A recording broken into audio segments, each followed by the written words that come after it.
Today in Unnecessarily Gendered Things, we have the Bible. Hey y'all, it's me, Alex. Today I'm coming back after like a week and a half, 2 weeks. It's been a while since I've like filmed and posted anything, but that's because I've been moving and I've also been depressed. But like, hasn't everybody nowadays? Isn't that right? So I know that this is a bit of a different content for me, but honestly, me being stuck inside has given me some very interesting content ideas. Don't worry, I'm gonna keep doing the makeup stuff, but I also had a fantastic idea. As I was moving house, I found some new things, some things that I had rediscovered in my theological journey. And I found the Bible that I got as a present for my confirmation. Now, if you don't know what confirmation is, because it means different things in different denominations, I am a United Methodist, and so for us, you get baptized at birth, which means that you're like a part of the community and everyone in the church is supposed to help with your spiritual growth and your development, but you haven't chosen on your own to be a part of that community yet. And then usually around once the time you turn like 13, you go through your confirmation class where you basically learn all the ins and outs of the church and what you believe. And basically at that age, you're supposed to be at the age where you're able to choose whether or not church membership is right for you. Now, I actually did confirmation when I was like 16 or 17, but that's just because I grew up in a very, very, very small church and I was the only kid my age in like my entire church. So we had to just kind of wait until there was a group of kids around the ages of like 12, 13 to like 17, and then they all just kind of lumped us in together to do confirmation together. And anyway, I was confirmed.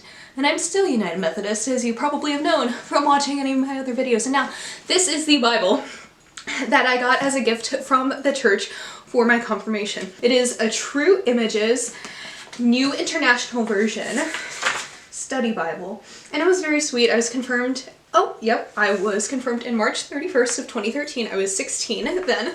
And yeah, so this is what it looks like. First of all, it's actually a super cute Bible.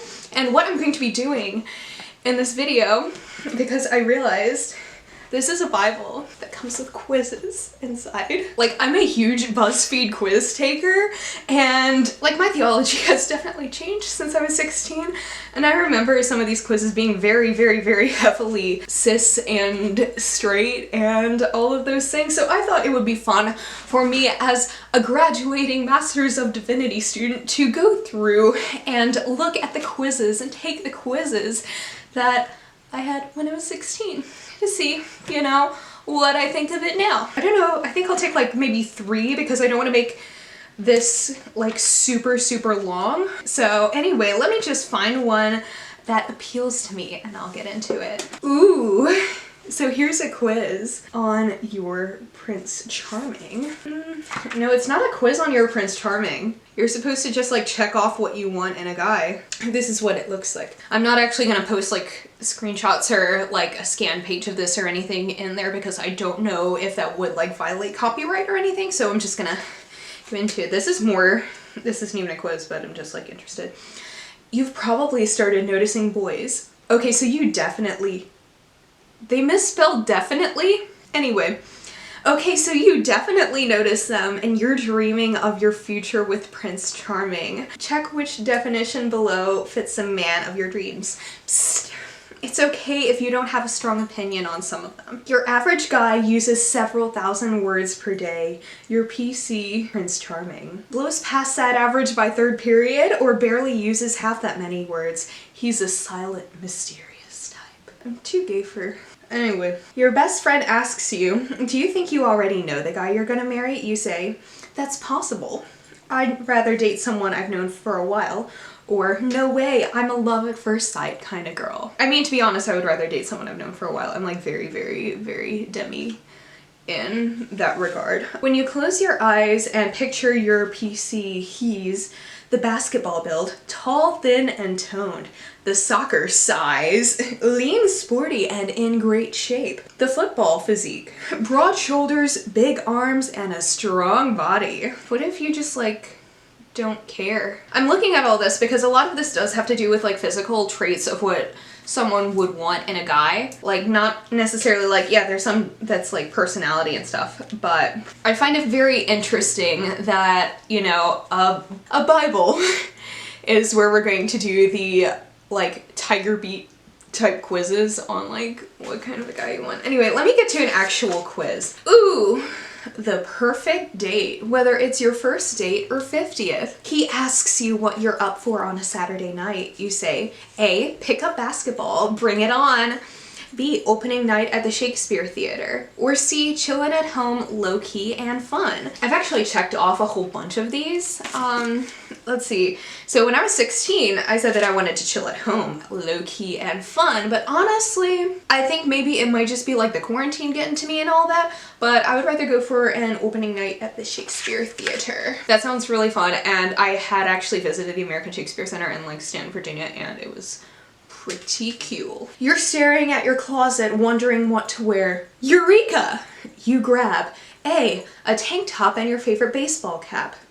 B, the little black dress. It's a classic for a reason, sister. Or C, the sweater he gave you for your birthday. When I was 16, I said the little black dress. But honestly, now I'm just gonna go with the sweater that was given to me because I'm imagining like, first of all, Case knows that I love sweaters and would have impeccable taste in picking me out a sweater. And also like when I was 16, I was a lot more comfortable wearing like uncomfortable clothes, but now I'm like almost 24 and I value comfort over anything. Like comfy clothes can be cute, sweaters are great. Have a sip, baby. You order A, healthy fruit shake with extra protein powder. B, virgin pina colada. Or C, chocolate peanut butter milkshake to share. When I was 16, I said that I would go for a healthy fruit shake with extra protein powder.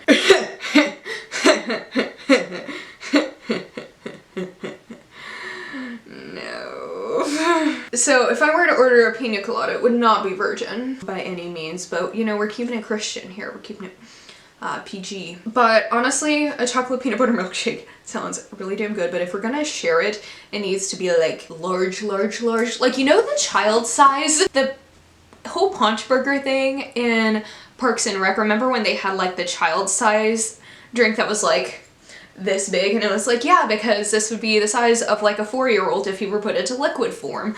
That's about how much I would want of a chocolate peanut butter milkshake to share. If I was sharing with another person, that's the amount I would require. The perfect setting for a heart-to-heart. A, a nature trail in the forest preserve. B, a 4-star gourmet restaurant. C, 2 stuffed chairs at the local coffee shop. I said C, the local coffee shop when I was 16, and I completely agree because like for a heart-to-heart, you don't know if that shit's gonna go well or not. And like a nature trail in a forest preserve, if that doesn't go well, that's gonna be like a really awkward walk back. So with a coffee shop, if things don't go well, you can like escape immediately, and also you get coffee. Your date sends you a text. What should he pick up for dinner?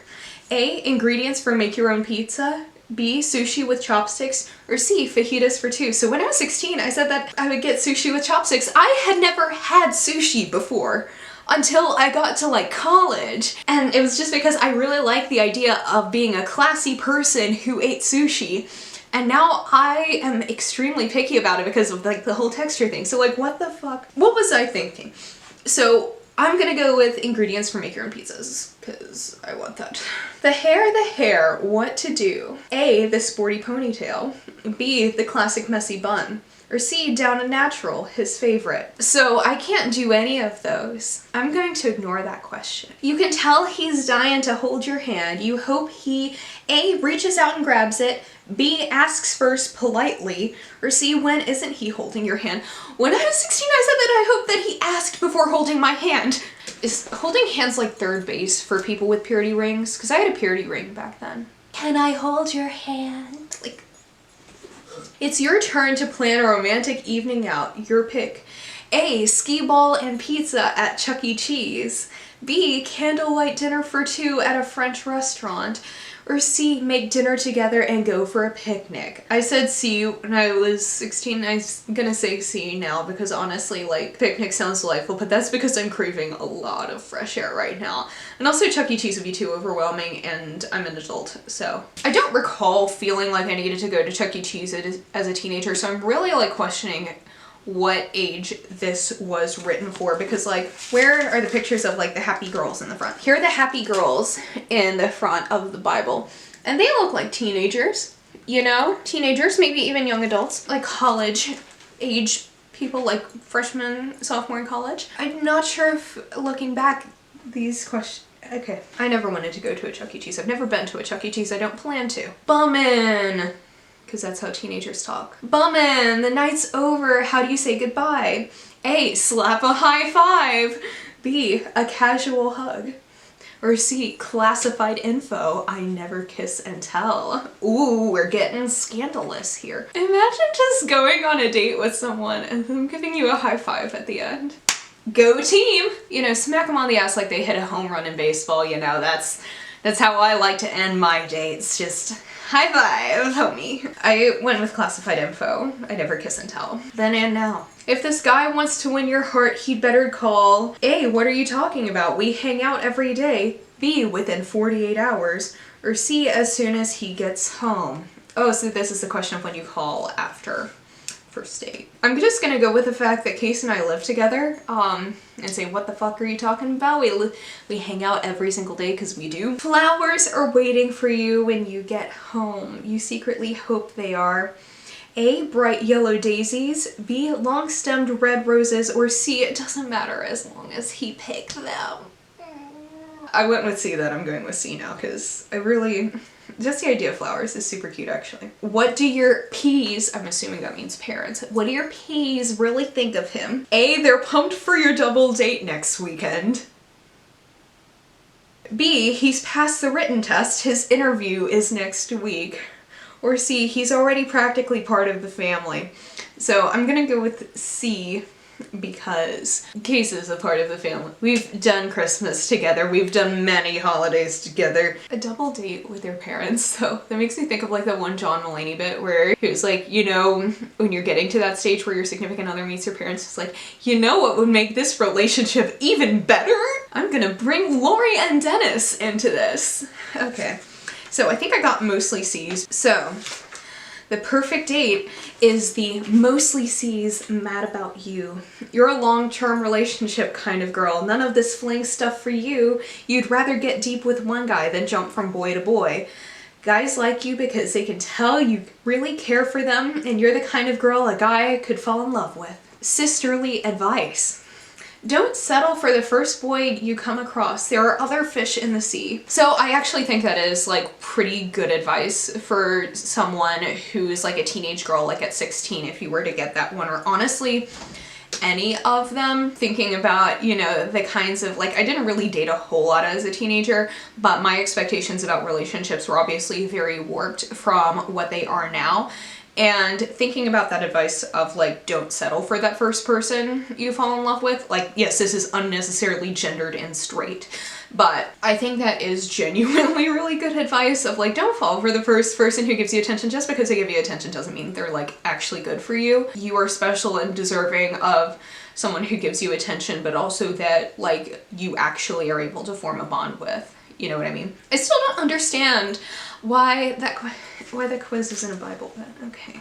Ooh, I remember this quiz because they wrote a whole sermon about how this made me mad. Personality 101. Are you Mary, Martha, or somewhere in between? I'm not sure if my results are gonna change from when I was 16, but here we go. You love to A, plan events like holiday parties, school dances, ultimate sleepovers, etc. B, go to events like holiday parties, school dances, ultimate sleepovers, etc.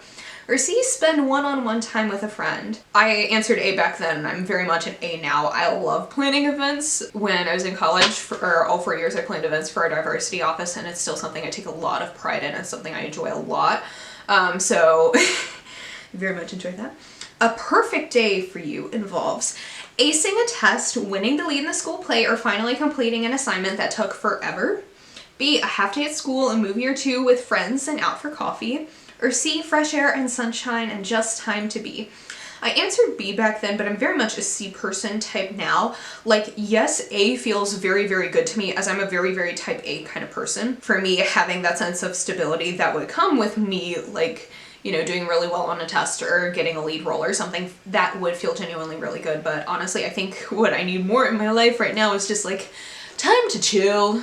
Like, not in the quarantine stuck inside kind of way, but like I would love to like have a park that's like good. Oh, the sun is shining through my window. I love that. During a big holiday get together with friends or family, you usually A, help cook, serve, or clean, B, have fun and help out when you're needed, or C, hang out and talk. I'm very much an A person. I was then, I am now. I love cooking. I especially love cooking for holidays. Like, I need to plan it very well, otherwise I get way too stressed out. But cooking and setting everything together and like making things really is where I find a lot of joy, just like in general, but especially around the holidays. It just makes me feel really, really happy. In your mind, a satisfying time with God would be A, serving in some way, like helping out at a homeless shelter or organizing a youth group activity. B, reading a Bible passage or singing praise songs with your small group. Or C, taking a nature walk to check out the magnificence of God's creation. A then, A now. The ways that I feel like I experience God the most is when I am doing activism work or helping out at like a shelter or doing something in a very, very tangible way, doing like service projects at my church. Just because I'm a very much like pray with your hands and feet type of person. I think that it is extremely important that prayer isn't the only thing that we do. Like, don't just pray on your knees by the side of your bed before you go to bed, but also like actively do something with it, because we weren't given the ability to do things and help each other out for us to squander that ability. So that is very much where I find myself and my like spiritual whatever in. What pushes your frantic button? A, too much downtime, B, too much to do, too little time, or C, not enough chill time. I'd say not enough chill time, because I think it's very hard to get proper chill time, and like I'm still a person who's figuring out what self-care looks like for me, because self-care isn't always like face masks and like lush bath bombs and like expensive shit, and it's like, okay, how do I actually have meaningful downtime and relaxing time for myself where I can actively feel recharged? Like, now I obviously have more time to do that, but here we are. At school, you're usually A, busy, juggling classes, friends, and several extracurricular activities like yearbook, sports clubs, you get the picture. B, trying to get to class and be with your friends at the same time. Or C, just doing stuff that floats your boat, whether it's trying out for the school play, being in art club, or playing a sport. I'm somewhere between A and C. I've always been very much an A person where I very much like to do all the things all the time. Recently, in the past few years, I've really taken note of that in myself and note how much anxiety it gives me. So I've been trying to lean more into trying to do C, of just doing stuff that floats your boat. But my problem is that everything floats my boat. Everything is interesting to me. So I'm still probably gonna have to go with A and being busy all the time. What makes you feel down? A, when your efforts aren't appreciated. B, bad news of any kind. Or C, when you feel like you can't be yourself around someone. Definitely when my efforts aren't appreciated, and I feel really bad about that, because like I understand fully that I do get a lot of joy out of just doing good things, and honestly that should be its own reward, but also I'm a human being and I like being recognized. I like feeling appreciated. And lastly, besides your relationship with Jesus, what do you treasure most? A, your reputation or GPA. B, life and health and cool stuff you own. Or C, time spent hanging out with family and friends. It very much used to be like my GPA and what other people thought about me, even though I didn't want to admit the second part. But now I've really thought about like time spending hanging out with family or friends, because that to me is still one of the most important things in the world, because as I've kind of moved away from a lot of my family, and especially now when we're not able to see friends as much, I miss it. I miss it a lot. This is one where I had to add up the score. I didn't add up my score. Oops. Ooh, I have 14 points, which means that I have moved from Martha to in between, but just barely. So I'm gonna read both. So in between, you're a B student. In this case, B is for balanced. You seem pretty laid back about life. You know when to work and when to chill, but does your balanced life include both time with God and working for God? I had to change out the unnecessarily gendered language for God. And then the Martha part is, you're an A student because you're an achiever. Although you're a big time doer, you don't always take time to chill and just be. It's okay to stop and smell the roses with God every once in a while. Check out a quick sketch of Martha in Luke 10:38-42. And this is exactly where I take issue, because that is the quintessential story of Mary and Martha. You know, the one where Mary is the one like spending time with Jesus and Martha is the one going around doing everything and wishing Mary would help her. And Jesus like ends up scolding Martha and is like, be like your sister. And like, I get it, that's fine. But if you they gave that same Bible story for both Mary and Martha, which means that all the Marys got to feel pretty good about themselves, but the Marthas, like me, you know, a teenager with a lot of untreated anxiety and the like, that did not feel very good. And in fact, there are lots of other stories in the Bible where Martha is painted in a much better light, like the story of Lazarus, her brother, who Jesus raised from the dead. Jesus thanked her, you know, for being attentive and for caring about her brother and for being the one to alert him to his condition. I'm very okay with being a Martha because I think that's very great, but I am not okay that they put that story as the one to look at her with. It's petty. It's petty that I've held on to that for this long, but here I am.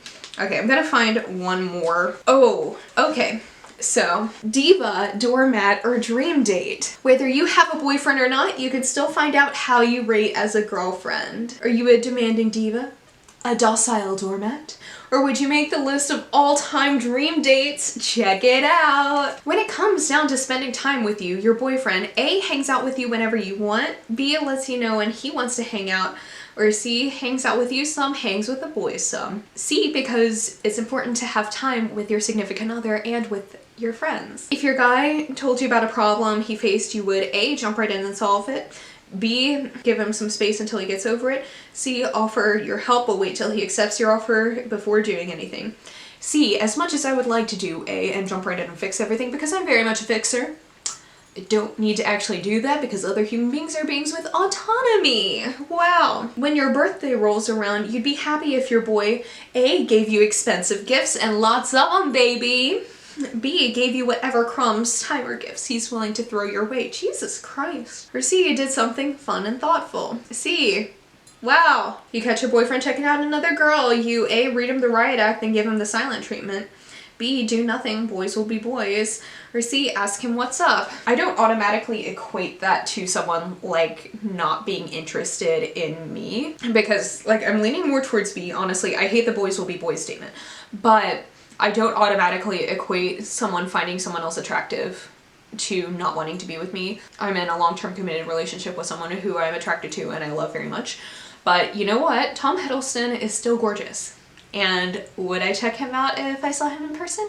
Absolutely. So whenever you and your boyfriend have a disagreement, you A, insist on getting your way, B, give in and let him have his way, or C, work towards a compromise or agree to disagree. I'm gonna have to go with C because it honestly depends on the disagreement. Yeah, so C is like the in-between because there isn't like anything depending on the disagreement because it depends on like how invested I am in the disagreement. Like, is it an argument about something big that impacts both of us, or is it like, should I wear this shirt today? You know? If your boy had to break a date because some relatives arrived in town unexpectedly, you would A, freak out, how dare he? B, wait by the phone hoping he'd invite you to hang out with his fam. Or C, say no problem, make plans to hang out with the girls. C, because what else would you do? It's like family, like it happens. Also, like as I'm going through this, I'm noticing the answers are very leading you in a certain direction. And I don't think that that is the best for the ethicalness of this quiz because clearly the A and B answers are meant to be exaggerated answers on like both ends of the spectrum, whereas the C answers are very much in the middle ground and always made to be sounding like reasonable. So I feel like they should have written this quiz in a different way. But there's 4 questions, let's continue. Let's say you're a Christian and your boyfriend isn't sure what he believes. Very bad scenario, by the way. Yeah, because you gotta be warned about those not sure people, you know, those agnostics going around and not proselytizing. Would you A, insist that he go to church or you'll kick him to the curb? B, keep your Christian beliefs to yourself to avoid making him uncomfortable? Or C, tell him what you believe and why your faith is important to you, then suggest you take a break from dating but tell him you'd love to talk about it more? Okay, this time the C isn't the reasonable answer, but I'm leaning more towards B, but not as like a, I wouldn't keep my beliefs to myself because it's an important part of who I am, but like there's a way to talk about your beliefs that isn't in a proselytizing manner, and as someone who does a lot of interfaith work, I think it's actually pretty important to keep that dialogue open, even if the other person never ends up agreeing with you. So B is closer to what I would say, because I'm not going to break up with someone because of their beliefs, like religious beliefs, political beliefs. Think about your BF and what's cool or quirky about him. What, if anything, would you change? A, everything, starting with his friends, the way he dresses, and his car. Definitely his car, or lack thereof. B, nada, he's perfect as is. Or C, he bugs me sometimes, but we both have things to work on. Everyone has things to work on in a relationship. You should never expect to go into a relationship like going to fix your significant other, but you also shouldn't expect to like never grow with that person and for neither of you to ever change. You're still not done with a paper due Monday and it's the weekend, so you can't go to an amusement park with all your friends and boyfriend, a trip you planned weeks ago. He's still dying to go. You A, demand that he stay and help you with your paper. B, say you're okay with him going, but call him on his cell every 2 hours just to check in, aka let him know how miserable you are. Or C, are disappointed but don't want him to miss going on your account. Of course C. When it comes to paying for dates, your motto is A, the guy always pays, no exceptions. B, whatever he needs me to do, I'll do. If I have to pay, I'll pay. C, if he asks, he pays. If I ask, I pay. Share and share alike. I don't have the whole gendered paying on a date thing because I'm gay. So I guess it's C, but like also B, because like if you're able to pay, you pay. You know? Whatever.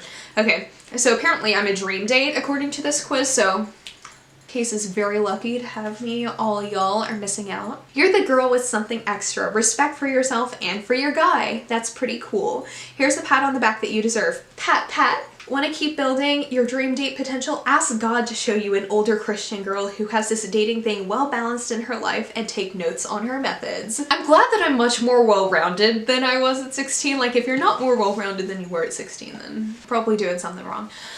But this is interesting because I just wanted to go back through this and look at all of the quizzes and stuff. There's still more, and there's other problematic things to address because there's like, you know, different sections in there that are written specifically about things that like teens are going through, like drinking, drugs, gay shit, you know. I wouldn't know how to title that video, but if y'all are interested in me doing another something like this where I look through Christian books that I used to have and to see like whether or not I still agree with them on things, I think that could be pretty fun because my theology has obviously definitely changed, and I just thought that this would be pretty fun and lighthearted. I also have some other ideas for like Christian music related deep dives of like, I'm thinking of looking into all the bands that I listened to when I was in high school and like at all of their youth retreats and stuff, and like kind of seeing where they are now, because I think that would be a really fun little like internet deep dive type thing. If you're interested in that, let me know. Like I might do it whether or not people are interested in that anyway. I thought it would be super fun, and I thought this video would be fun. I hope you enjoyed it. I want to incorporate more content like this on my channel. Of course, I'm not getting rid of my makeup stuff. I also have some like clothing videos and stuff that I want to do. I'm not getting rid of that by any means.